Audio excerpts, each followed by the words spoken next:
The question hangs in the air between us like smoke from a fire I've been pretending wasn't burning for months. "Why didn't you fight for us, Nathan?" I ask, watching my husband's shoulders slump at our kitchen counter. The same counter where he's prepared thousands of meals for our family. The same counter where I've watched him pack school lunches with little notes for our kids while I rushed off to another board meeting. He doesn't answer right away, just stares at the divorce papers I've been trying to avoid for 3 months. Papers I've talked him out of filing twice already. I'm good at that. Talking, persuading. It's what made me senior partner at Brennan and Associates before I turned 40. It's what's kept this marriage limping along despite everything I've done to destroy it. "Answer me," I say, injecting just enough hurt into my voice. 12 years, Nathan, 2 kids, and you just want to throw it all away? The irony of my words isn't lost on me. I'm the one who threw it all away. I'm the one who spent 3 months sexting with Dominic Reeves from my CrossFit gym. I'm the one who visited his apartment in Manhattan Beach while telling Nathan I was at client dinners. Twice. But Nathan doesn't know that. Or at least he's pretending not to know.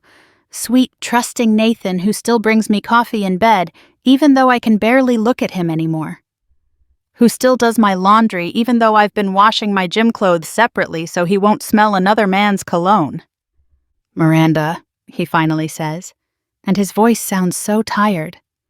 "You know why." I do know why, because he found the messages. Not all of them. I was careful to delete most of them. But enough to know his wife was writing things to another man that she hadn't said to him in years, maybe ever. But I can't let him know that I know he knows. That's not how this game works. "I don't know why," I lie smoothly. "All I know is my husband wants a divorce and won't even tell me what I supposedly did wrong." He looks at me then. Really looks at me. And for a second I think he's going to call me on my bullshit. But he doesn't. He never does.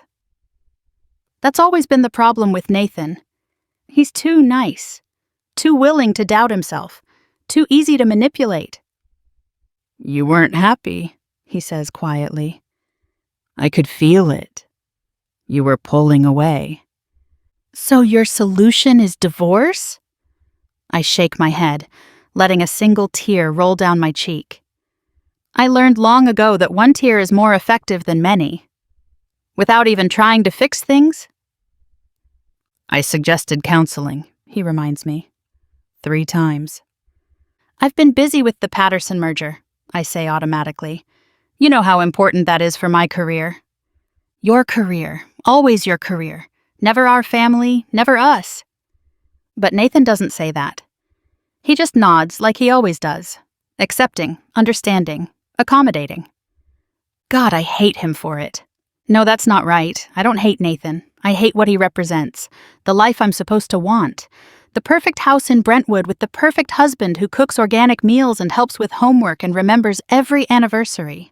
The life that looks so good from the outside but feels like drowning from the inside. When did it start feeling like drowning? When Rosie was born and Nathan quit his job to stay home with her? When Oliver came along 3 years later and Nathan seamlessly managed 2 kids while I climbed the corporate ladder? When I became the breadwinner and he became, what, Mr. Mom? I make $300,000 a year plus bonuses. Nathan makes $40,000 working part-time as a freelance graphic designer, and most of that goes right back into activities for the kids. I should be grateful. I have a husband who handles everything at home so I can focus on my career. That's what modern women are supposed to want, right? But watching him in his apron, making gluten-free muffins for Rosie's class party, something inside me just shut off. This wasn't the man I married. The man I married had ambition, dreams, a spine. This man asked permission to buy new underwear because the budget was tight this month. That's when Dominic appeared. 6'3" of muscle and arrogance, with arms that could bench press my husband, and a smile that suggested he'd enjoy it. He didn't ask permission for anything. He took what he wanted, including me. I wasn't unhappy, I lie, sitting down across from Nathan. I was stressed. There's a difference. And instead of being there for me, you're abandoning me. Abandoning you? For the first time, there's heat in Nathan's voice. Miranda, I do everything. Everything. I cook, clean, manage the kids' schedules, help with homework, do the shopping, plan the meals, handle the repairs. I know you do a lot around the house, I interrupt, deliberately misunderstanding. But what about emotional support? When's the last time we just talked? Really talked? It's a low blow and I know it. Nathan tries to talk to me every night, asks about my day, my cases, my stress.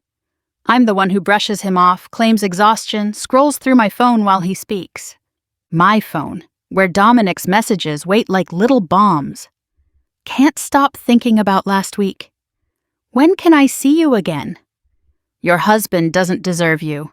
That last one always makes me laugh. Dominic's right. Nathan doesn't deserve me. He deserves so much better. We could try counseling, Nathan says, and I have to hide my smile. There it is, the crack in his resolve. But Miranda, I need honesty. Complete honesty. Of course, I say, reaching across the table to take his hand. It's soft from dish soap and lotion, not rough like Dominic's. I'll be completely honest in counseling. We both will. He looks at our joined hands like he's seeing something alien. When's the last time I touched him voluntarily? I can't remember. And you'll stop seeing him? The words land like a punch. I keep my face neutral, confused, innocent. Seeing who? Whoever you've been texting late at night. Whoever you visited in Manhattan Beach. My heart stops. He knows about Manhattan Beach. How? I was so careful. Paid cash for everything. Said I was at client dinners. I don't know what you're talking about, I say, but my voice wavers slightly. Nathan pulls out his phone, and for a horrible moment, I think he's about to show me screenshots. Evidence. Proof of what a terrible person I am. But he doesn't. He just sets it on the counter between us. Google timeline, he says simply. You were at an address in Manhattan Beach. Twice. Not at Mastro's in Beverly Hills like you said. Fuck. Fucking technology. I forgot about location tracking. I was meeting a client, I say quickly. Confidentially, at his home. The merger... Stop. Nathan's voice is sharp now. Just stop. I know, okay? I know about the messages. I know about him. I know you've been having an affair. The words hang between us. I should deny it. That's what I plan to do. Deny everything, make him doubt himself, turn it around somehow. But the way he's looking at me, not with anger, but with such profound disappointment, something inside me cracks. It was just texting, I whisper. Just words. Fantasy. It didn't mean anything. You went to his place. Nothing happened. It's a lie, and it tastes bitter. Everything happened. Things I hadn't done with Nathan in years. Things I'd told myself I was too tired for, too stressed for, too old for. Miranda. He says my name like it hurts. Please don't lie anymore. But I can't stop. The truth is too ugly. The truth is that Dominic makes me feel 25 again, desired, powerful, like Miranda the woman, not Miranda the breadwinner, or Miranda the mother, or Miranda the wife who's never home. It was a mistake, I say instead. A moment of weakness. Work has been so stressful and you were always busy with the kids and I felt invisible. Invisible. He repeats the word like it's foreign. You felt invisible in your own home. Where I cook every meal to your specifications. Where I manage every detail so you don't have to. Where I put my entire career on hold so you could build yours. That's not where I haven't bought new clothes in 2 years so the kids could stay in private school. Where I sleep alone 4 nights a week because you're too stressed for intimacy. Where I pretend not to notice when you come home smelling like someone else's soap. Oh, so he has noticed more than I thought. If you knew, I say slowly. Why didn't you say something sooner? Because I kept hoping I was wrong. Kept telling myself I was being paranoid, that my successful, beautiful wife wouldn't throw away our family for, what, a fling with some gym rat? The dismissive way he says it sparks anger in me. Don't you dare judge me. You have no idea what it's like. The pressure I'm under, being the only one supporting this family. By choice. Nathan's voice rises for the first time. I offered to go back to work full-time, multiple times. You said the kids needed stability. You said my salary wouldn't cover childcare anyway. He's right. I did say those things. Because I liked the control, liked being the one who made the money, made the decisions. Until I didn't. Until it all became too heavy. Fine, I say. You want honesty? Yes, I've been talking to someone. Yes, I visited him twice, but it's over now. I ended it. Another lie. I haven't ended anything. Dominic is probably texting me right now, wondering when he'll see me again. Friday, I'd been planning to tell him. Nathan thinks I have a conference in San Diego. When? Nathan asks. What? When did you end it? I calculate quickly. What's believable? What can't be disproven? 2 weeks ago. Nathan laughs, but it's not a happy sound. 2 weeks ago, you told me you had a client emergency and didn't come home until 3 a.m. Shit. That was Dominic's birthday. We'd gone to a club in Hollywood, danced like teenagers, done things in his car that would have mortified the senior partner of Brennan and Associates. That was a real emergency, I insist. Stop lying. Nathan slams his hand on the counter, making me jump. I've never seen him truly angry before. It's unsettling and strangely attractive. For once in your life, Miranda, just tell the truth. You want the truth? I stand up, my own anger rising to meet his. The truth is I'm drowning. I work 60-hour weeks to pay for this house, the cars, the private schools, your organic groceries, and what do I get in return? A husband who's turned into a housewife. When's the last time you took charge of anything? Made a decision without checking with me first? Been a man instead of just this? I gesture at him, at his sensible khakis and polo shirt, at the dish towel tucked into his belt, at the meal planner on the refrigerator in his neat handwriting. Nathan goes very still. When he speaks, his voice is quiet again, controlled. I see. So you had an affair because I'm not man enough for you. That's not. Because I cook and clean and care for our children. Because I made sure you could pursue your career without worrying about anything at home. Because I loved you enough to put your dreams before mine. Nathan? No. He holds up his hand. I get it now. You don't want a partner. You want someone to dominate you so you don't have to feel guilty about dominating everyone at work. You want some caveman who'll throw you against a wall and make you feel like a woman instead of a walking bank account.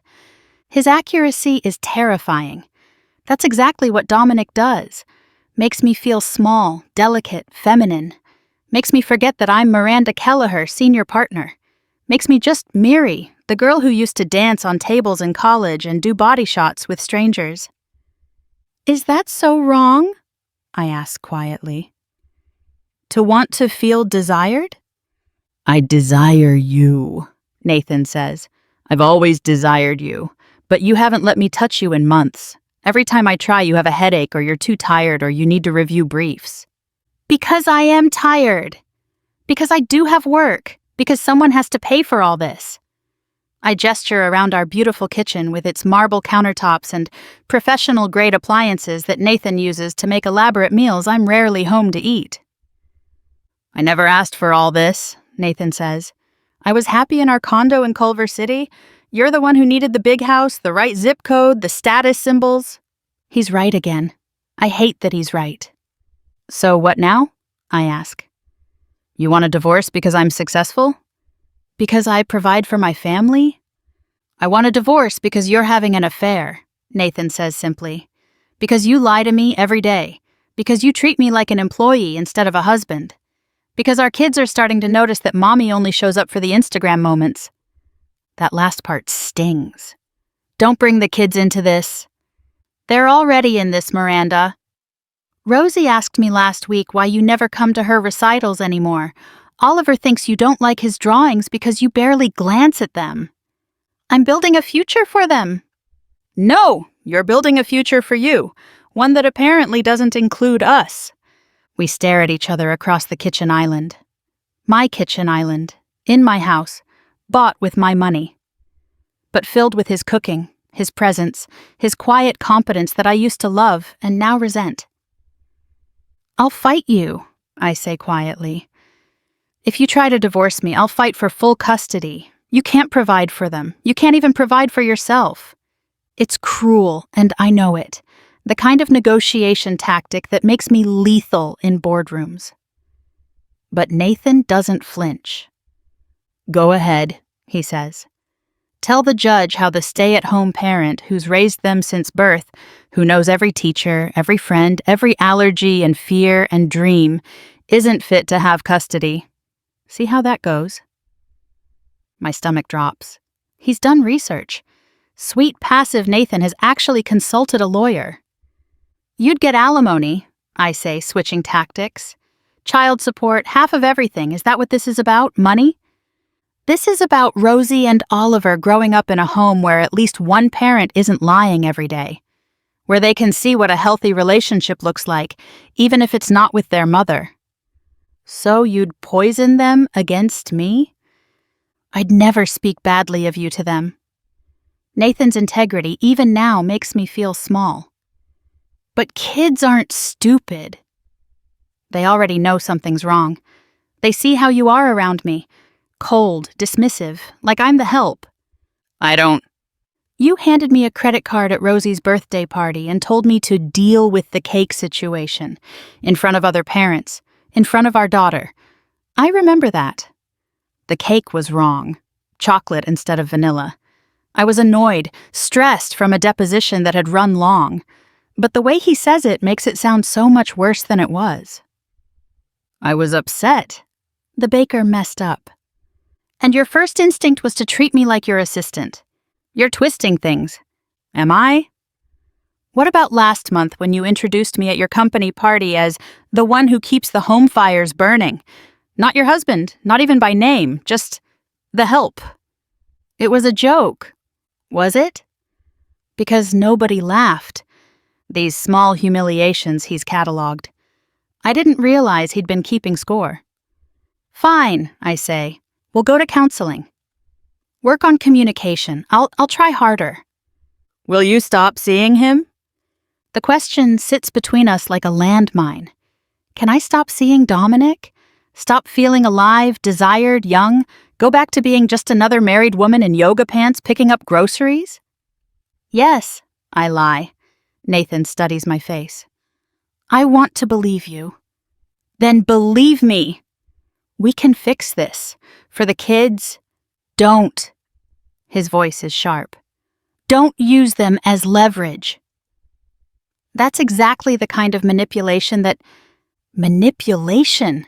Now I'm genuinely angry. I'm trying to save our marriage.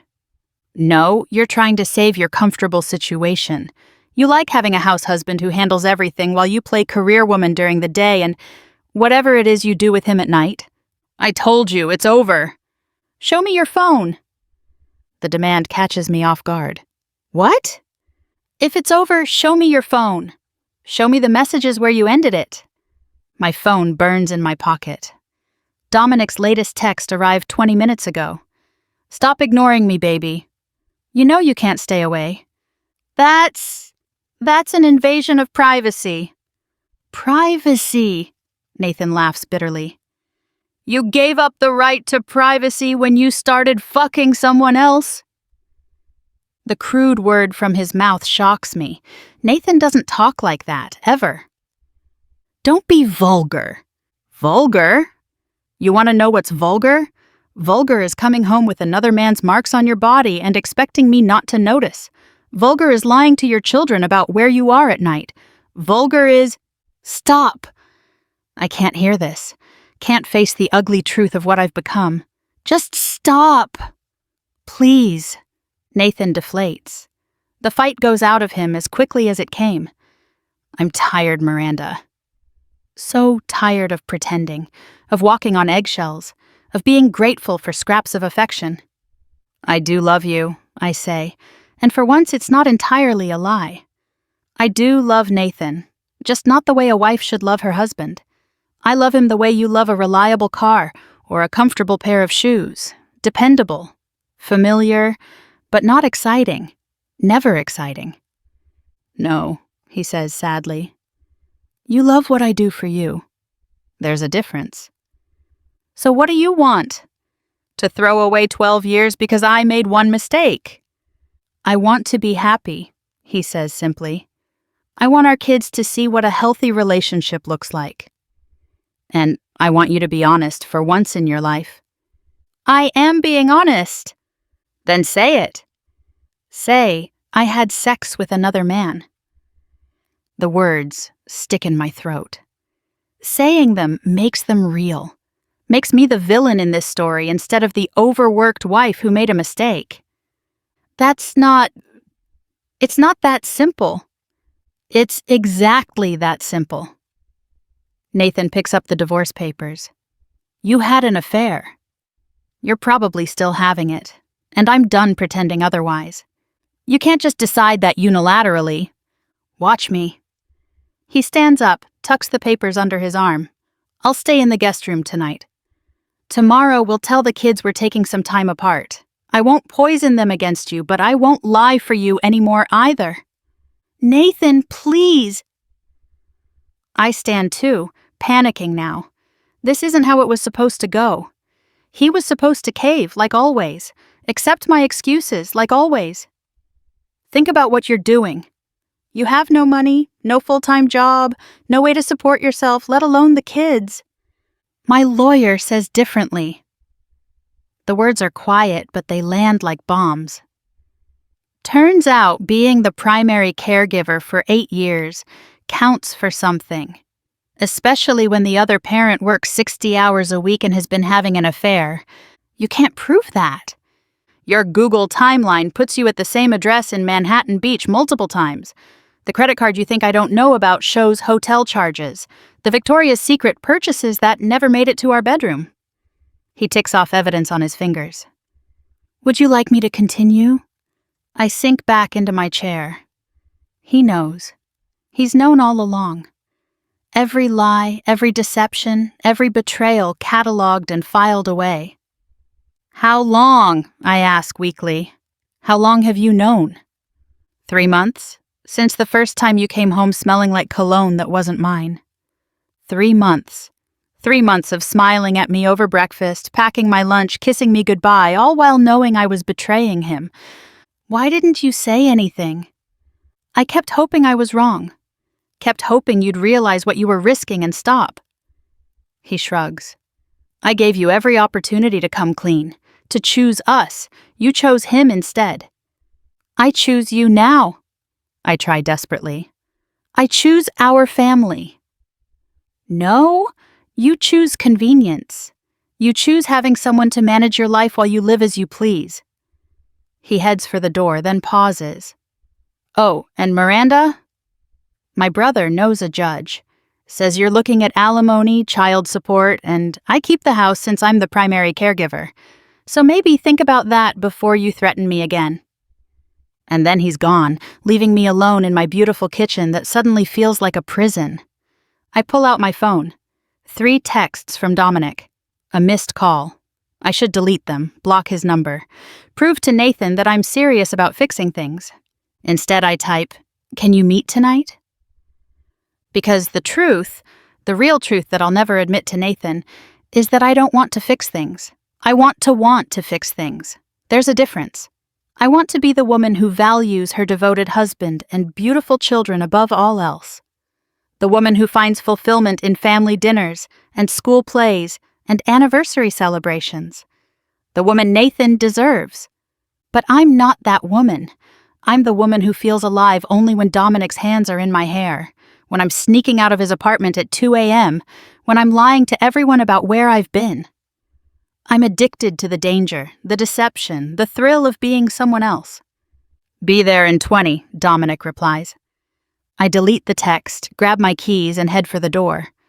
I'll tell Nathan I went for a drive to think. He'll know I'm lying, but he won't call me on it. Not tonight. He'll be upstairs, probably checking on the kids, making sure they're okay, being the parent I've never figured out how to be. Tomorrow, I'll fight. I'll hire the best lawyer money can buy. I'll use every dirty trick I know to keep my house, my kids, my image as the successful woman who has it all. I'll paint Nathan as a gold digger who's trying to cash in on my success. I'll make him the villain somehow. But tonight? Tonight I need Dominic to make me forget that my husband looked at me with such disappointment. To make me forget that my daughter wonders why mommy never comes to her recitals. To make me forget that I've become exactly the kind of woman I used to judge. As I drive toward Manhattan Beach, toward another lie, another betrayal, I think about Nathan's question. Why didn't you fight for us? The answer is simple and terrible, because I never wanted to win. I wanted to lose, to have an excuse to blow up my perfect, suffocating life, to be forced into the freedom I was too cowardly to choose. Nathan's just making it easy for me by being the one to walk away first. So yes, I'll ask him why he didn't fight. I'll cry and manipulate and make him doubt himself one more time. It's what I do. It's who I am. But we both know the truth. The only thing I'm really fighting for is the right to keep pretending I'm not the villain in this story. My phone buzzes. Dominic again. Wear that black dress. I smile despite everything. Tomorrow I'll be the wronged wife, the overworked mother, the victim of a husband who didn't appreciate all I did for our family. But tonight? Tonight I'm just Mary in a black dress, driving toward a man who doesn't know my children's names or care about my case files, or expect me to be anything other than exactly what I am. A liar, a cheater, a woman who had everything and chose to throw it all away. Nathan asked me for honesty, but this is the only honest thing I've done in months. Choosing the affair over the marriage, choosing excitement over stability, choosing myself over my family. I'll regret it tomorrow. I'll hate myself when Rosie asks why Daddy's sleeping in the guest room. I'll feel the guilt when Oliver shows me another drawing I'm too distracted to appreciate. But tonight? Tonight, I feel alive. And that's the real tragedy. Not that I'm losing my husband, but that I'm relieved to let him go. Not that I'm destroying my family, but that I'm too selfish to stop. Nathan will be fine. He'll find someone who appreciates his steadiness, his devotion, his quiet strength. Someone who doesn't see his apron as a sign of weakness, but as a sign of love. Someone who deserves him. The kids will be fine too, eventually. They'll split their time between houses, have 2 bedrooms, 2 birthday parties, 2 versions of normal. They'll learn to navigate the complexity of divorced parents, like millions of other kids. And me? I'll be exactly what I've always been, successful, driven, and alone. Even with Dominic, I'm alone. He doesn't love me any more than I love Nathan. We're just 2 selfish people using each other to feel something, anything, other than the numbness of our real lives. But at least it's honest. At least with him, I don't have to pretend to be good. The Manhattan Beach exit looms. I should turn around, go home, fight for my marriage like Nathan asked. Instead, I accelerate. Because the truth is, I don't want to fight for us. I never did. I just want Nathan to fight for me so I can keep having my cake and eating it too. Keep the devoted husband and the exciting affair.